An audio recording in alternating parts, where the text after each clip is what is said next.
Today we will discuss about ellipse. इस question में find vertex foci, that means focus, and length of the lattice rectum of 9x square plus 25y square is equal to 225. Student, इस question में हमें vertices find करना है, focus find करना है और length of the latus rectum find करना है। तो हमें फर्स्ट पार्ट क्या है, वर्टिक्स, सेकंड पार्ट है फोकस, थर्ड पार्ट है लेंथ। किसकी लेंथ? लेटेस्ट रेक्टम की। तो इस टाइप के क्वेश्चन करने के लिए एक इक्वेशन गिवन होगी। क्वेश्चन में इक्वेशन भी गिवन है 9x square plus 25y square is equal to 225। ये इक्वेशन गिवन है, तीन पार्ट हम लोगों को फाइंड करने हैं। तो इस टाइप के क्वेश्चन सॉल्व करने के लिए जो इक्वेशन गिवन है उसको मुझे स्टैंडर्ड इक्वेशन में चेंज करना पड़ेगा। स्टैंडर्ड इक्वेशन जो इलिप्स की होती है वो होती है X square upon A square plus Y square upon B square is equal to 1। That means जो ये क्वेश्चन में गिवन है equation 9x square plus 25y square is equal to 225, इस क्वेश्चन में मुझे 225 से डिवाइड करना पड़ेगा, तभी मेरा राइट हैंड साइड 1 आएगा। तो मैं 225 से डिवाइड करूँगा। जैसे ही मैं 225 से इसको डिवाइड करता हूँ, 225 से डिवाइड करने के बाद 9x स्क्वायर अपॉन 225 को जैसे मैं डिवाइड करता हूँ तो आंसर आता है X square upon 25y square को मैं 225 से डिवाइड करता हूँ तो अपॉन में आता है 9 इज इक्वल टू 1। क्योंकि 25 इंटू 9 करता हूँ मैं तो 225 ही आता है। That's why. Now we will comparing these two equation. एक स्टैंडर्ड इक्वेशन है और दूसरी जो भी इक्वेशन मेरी क्वेश्चन में बनी है। तो स्टैंडर्ड इक्वेशन ये रही, X square upon A square plus Y square upon B square is equal to 1। और जो क्वेश्चन अभी मैंने बनाई है, सोल्व की है, वो है X square upon 25 plus Y square upon 9 is equal to 1। जैसे मैं कंपेरिजन करता हूँ तो ए स्क्वायर की वैल्यू 25, बी स्क्वायर की वैल्यू 9। ए स्क्वायर 25 पे तो ए की वैल्यू कितनी हो जाएगी 5 अंडर रूट लेके, बी की वैल्यू कितनी हो जाएगी 3 अंडर रूट या फिर स्क्वायर रूट बोलते हैं। तो ए और बी की वैल्यू मिल गई। नाउ इस टाइप के क्वेश्चन में एक्सेंट्रिसिटी निकालना बहुत ज़रूरी है। एक्सेंट्रिसिटी को ई से रिप्रेजेंट करते हैं। एक्सेंट्रिसिटी ई स्क्वायर का फॉर्मूला होता है A square minus B square upon A square. A square 25 था, बी स्क्वायर 9 था, वैल्यू पुट कर दी 25 माइनस 9 अपॉन 25। इसको मैं सोल्व करता हूँ तो सोल्व करके वैल्यू आ रही है जो वो आ रही है ई स्क्वायर की वैल्यू 16 अपॉन 25, तो ई की वैल्यू हो जाएगी 4 अपॉन 5।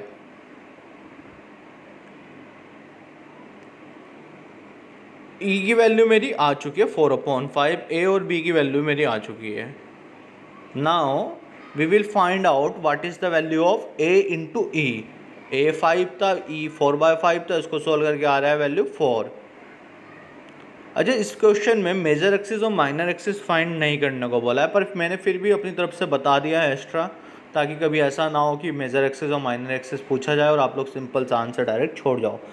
मेजर एक्सिस का मतलब होता है जो बड़े वाली एक्सिस है, ए की वैल्यू बड़ी है तो मेजर एक्सिस उससे निकलेगी, अगर बी की वैल्यू बड़ी है तो मेजर एक्सिस बी से निकलेगी।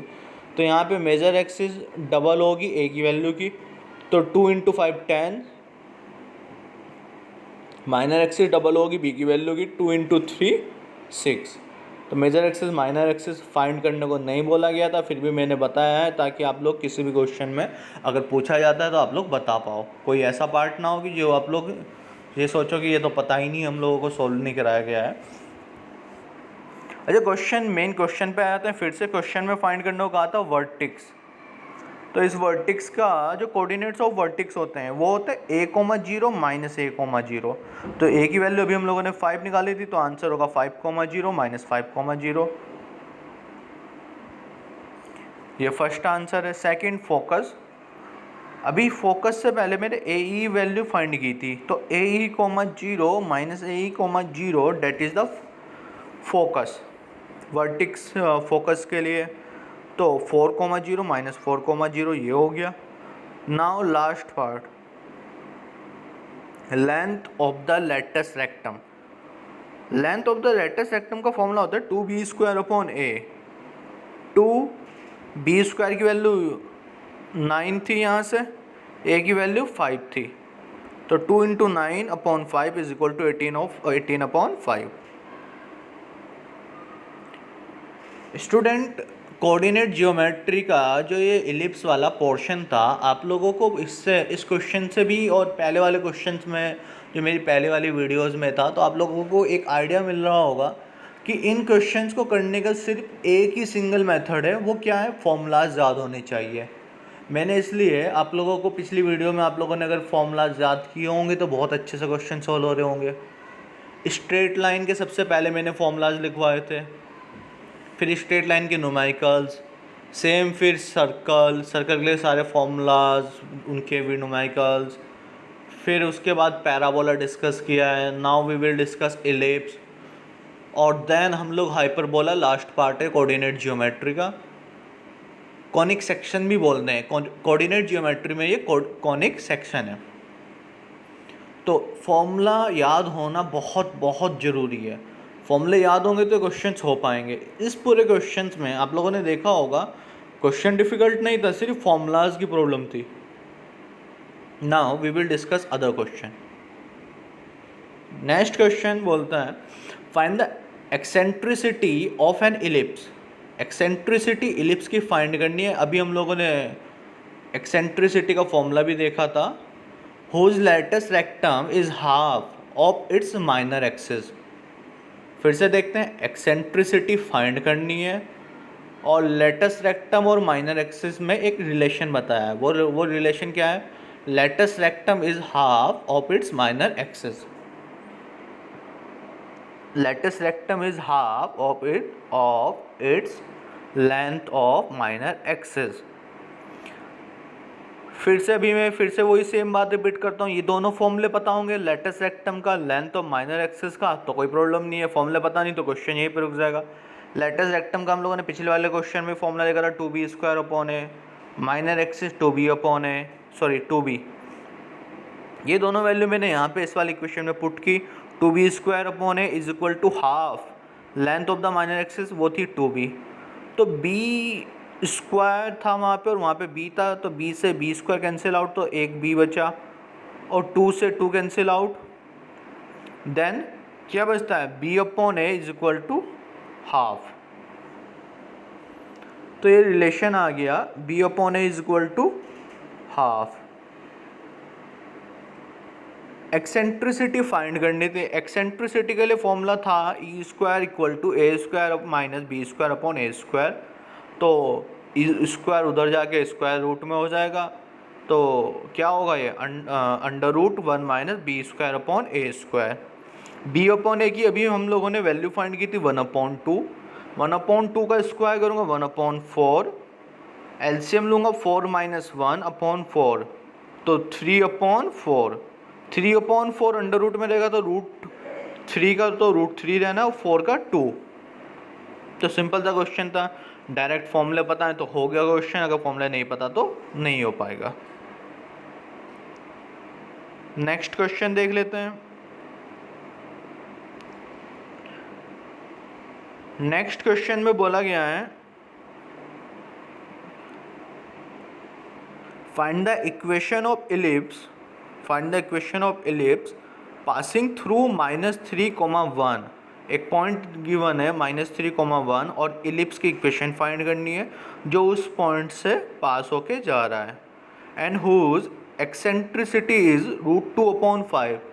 फिर से एक्सेंट्रिसिटी गिवन है √2/5 और इलिप्स की इक्वेशन पास कर दी है -3,1 से। अच्छा, जैसे ये वर्ड आता है कि this figure passing through this point, या कोई सा भी हो, सर्कल पास कर रहा हो, या फिर पैराबोला पास हो रहा हो, या फिर इलिप्स, हाइपरबोला, स्ट्रेट लाइन, अगर कोई भी फिगर किसी दो पॉइंट से पास हो रही है तो उसका मतलब होता है कि x की वैल्यू मैं पहले वाली वैल्यू रख सकता हूँ, y की मैं दूसरी वाली वैल्यू रख सकता हूँ।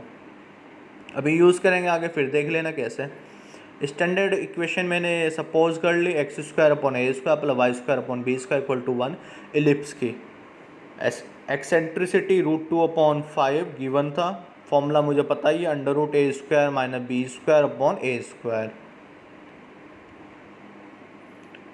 Squaring on both side, then 2/5 equal to a² - b² a² को मैंने दूसरी साइड मल्टीप्लाई किया, 2a² हो गया, 5 को मैंने दूसरी साइड मल्टीप्लाई किया तो 5a² - b²। 5a² को उधर की साइड में ले जाता हूँ left hand side, then -5a² पहुँचेगा उधर, तो क्या बनेगा ये -3a² equal to -5b², minus से minus cancel out, a² is equal to 5/3 b²। ये इक्वेशन 1 बन गई। डैट मीन्स ए और बी में एक रिलेशन आ गया। अच्छा, अभी मैंने बताया था कि जब भी एलिप्स या कोई भी फिगर किसी पॉइंट से पास होगी तो उसमें मैं एक्स और वाई की वैल्यू वो पुट कर सकता हूँ। तो स्टैंडर्ड इक्वेशन थी x² / a² y² / b² equal to 1। मैंने x को -3 से रिप्लेस कर दिया, y को 1 से रिप्लेस कर दिया। देन जब मैं इसको सोल्व करता हूँ तो इक्वेशन बनेगी 9/a² plus 1/b² is equal to 1। ये इक्वेशन बनेगी। तो इसमें मैं a² b² से दोनों साइड मल्टीप्लाई कर दूंगा, तो a² से a² कैंसिल आउट, यहाँ पे वैल्यू मिलेगी मुझे 9b², यहाँ पे b² से b² कैंसिल आउट, यहाँ पे मिलेगी a² और यहाँ पे a² b² से मल्टीप्लाई करने के बाद कुछ भी कैंसिल आउट नहीं हो रहा है, तो a² b² वैल्यू मिल गई। इक्वेशन 1 को मैंने यूज़ किया है और इक्वेशन 1 को यूज़ करके मैंने a² के बदले पुट कर दिया है, रिप्लेस कर दिया है 5/3 b² से। b² मैंने दोनों साइड से कॉमन ले लिया है, सॉरी लेफ्ट हैंड साइड से कॉमन ले लिया है, तो 9 + 5/3 b² b² से b² cancel out, then LCM लेता हूँ मैं, तो 9 × 3 = 27 + 5 32/3 equal to a²। That means मुझे a² की वैल्यू मिल चुकी है और ये वैल्यू मैं यहाँ पे पुट कर दूंगा इक्वेशन 1 में और मुझे b² की वैल्यू मिल गई। 3 से 3 cancel out, b² equal to 32/5। Standard equation थी मेरी x² / a² plus y² / b² equal to 1। a² की वैल्यू ये पुट कर दी, y² की वैल्यू ये वाली पुट कर दी। 3 ऊपर चला गया, डेट मीन्स न्यूमिनेटर के पास, तो 3x², 5 ऊपर चला गया 5y² अपॉन में 32 आने वाला था, वो 32 को मैंने उस side right hand side multiply की, तो इज इक्वल टू 32। तो ये आंसर आ गया स्टूडेंट्स।